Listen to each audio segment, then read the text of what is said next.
Uoči Vidovdana, 27. juna 1992. godine, Milan Lukić sa svojom grupom na Bikavcu u kući Mehe Aljića zapalio je 72 bošnjačkih civila. U kući je bilo 10 djece. Jedina je preživjela Zehra Turjačanin, koja je sa opekotinama po cijelom tijelu uspjela izaći iz zapaljene kuće. Kada je plamen zahvatio i njenu odjeću, Zehra se sa sestrom Aidom uspjela probiti do ulaznih vrata, ali su ona s polja bila blokirana teškim željeznim garažnim vratima.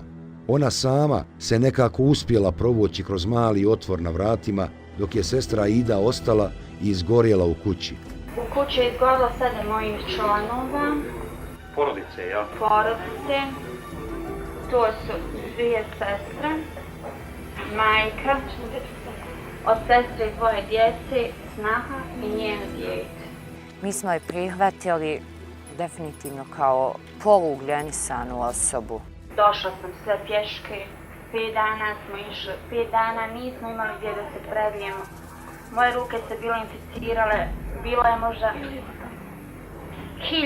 hiljade crva na mojim rukama.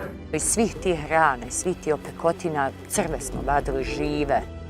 La vie il est trop belle. Život jeste lijep i ja još uvijek želim živjeti punim životom.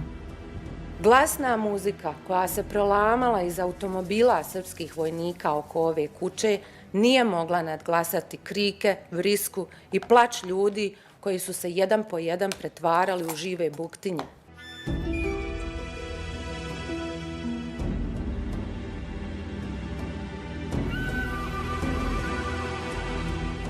Ovdje sam na ovom mjestu izgubio kompletnu porodicu. Suprugu, kćerku od 5 godina, sinčića od 1,5 godinu. Tu mi je bila i punica i svastika još jedna.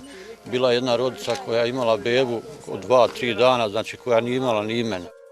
Teško je, preteško Remziji Hasečiću govoriti o patnjama svoje duše, opkoljene zidovima šutnje i praznine, jorgani samoće, bola i nespokoja svakodnevno ga pokrivaju. Zločinci su mu u ljeto 1992. godine u Višegradu ubili cijelu porodicu.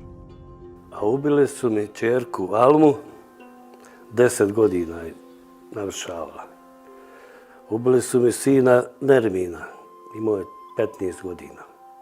I ubili su mi ženu Punca i Punicu, Šuraka, eto 6. Od Almi su mi najviše našli, a od sina samo ovako jedna kost.